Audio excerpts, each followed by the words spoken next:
You know how some people just seem to pick up new languages like it's nothing, while the rest of us can struggle for years just trying to order a coffee? It's something that fascinates and, let's be honest, frustrates millions of us. So, let's get into it. Have you ever just thrown your hands up and thought, you know what, I'm just not a language person? It's this super common feeling, right? This idea that you're either born with some kind of language gene or you're not. But is that actually true? I mean, this is where it gets really interesting. Think about it for a second. Pretty much every child on the planet successfully masters their first language. It is a universal human success story.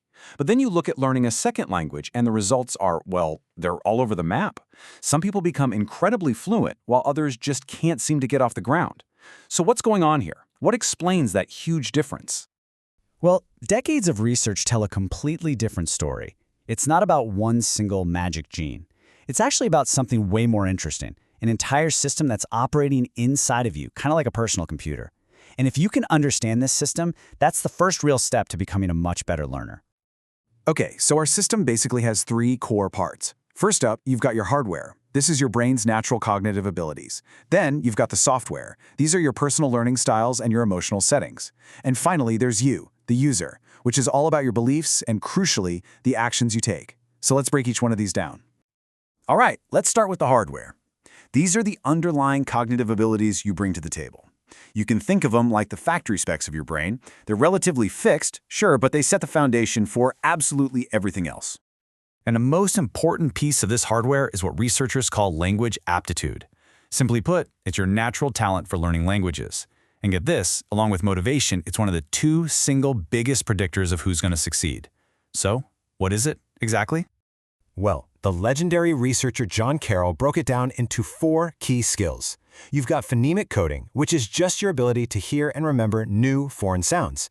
Then there's grammatical sensitivity. That's your knack for just seeing how words function in a sentence. Inductive learning is your pattern spotting ability. And finally, rote learning is basically how well you can form associations and just plain memorize new words and rules. Now here's the really important part. This isn't just about being good at grammar tests in a classroom. The research shows that having a high aptitude helps you in 2 big ways. With that formal learning, yes, but also with acquisition, which is how we pick up a language naturally, just by talking to people. So it's this powerful all-around advantage. So, that's the hardware. Now let's talk about the software that runs on it.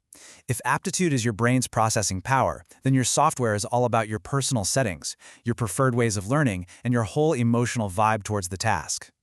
A really classic example of this is the difference between what they call field-independent and field-dependent learners. So do you see the forest or do you see the trees? Field-independent learners are analytical. They zoom in on the details and they do great in structured classroom settings. Field-dependent learners, on the other hand, are holistic. They see the big picture and they absolutely thrive in social immersive learning environments. And look, neither one is better, they're just different operating systems.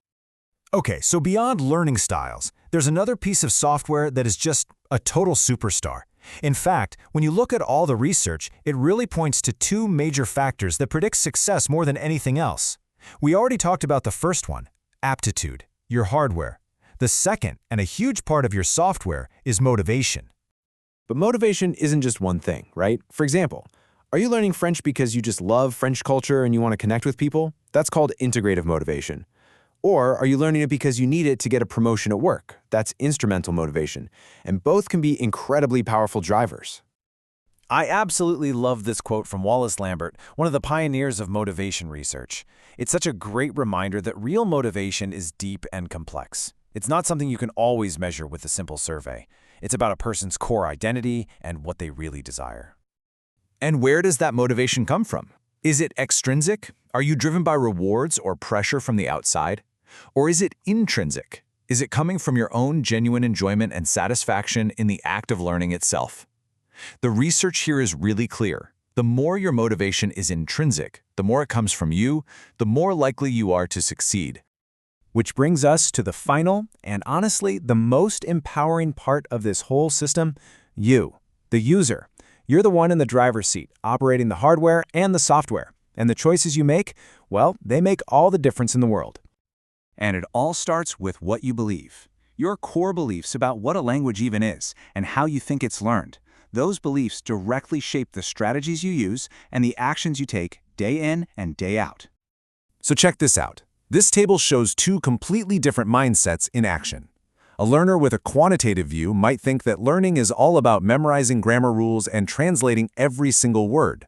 But then you have someone with an experiential view who believes it's totally okay to guess, and that real learning happens by listening, speaking, and just paying attention to how people actually use the language. So what's the secret sauce of these so-called good language learners? Well, research shows they aren't just stuck on one single method. They have a whole toolkit of strategies, both analytical ones and experiential ones. The real skill is being flexible and knowing exactly which tool to pull out for which task. Okay, so let's pull all of this together. We have talked about the hardware, the software, and you, the user. The real secret to success, it lies in making them all work together in harmony. And this right here is the main takeaway. Success is not just for people who were born with the best hardware. The most successful learners are the ones who truly understand their own unique system, their aptitudes, their motivations, their beliefs, and then they deliberately make it all work together for them. So this gives us a really clear path forward. Step 1, acknowledge your hardware. What are your natural strengths? Step 2, understand your software. What really motivates you, and what's your preferred learning style? And step 3, choose your actions and your strategies on purpose to line up with the first two. It's all about that conscious integration. And when you start thinking this way, everything changes. You move away from that fixed mindset of, I'm just bad at languages, and you step into this incredibly powerful growth mindset. The new question becomes, how can I optimize my unique system for success? So I'm going to leave you with this question. Thinking about your own hardware, your own software, and the way you act as a user, what's the one single change you could make, starting today, to become a more effective language learner? Because the power, it really is in your hands.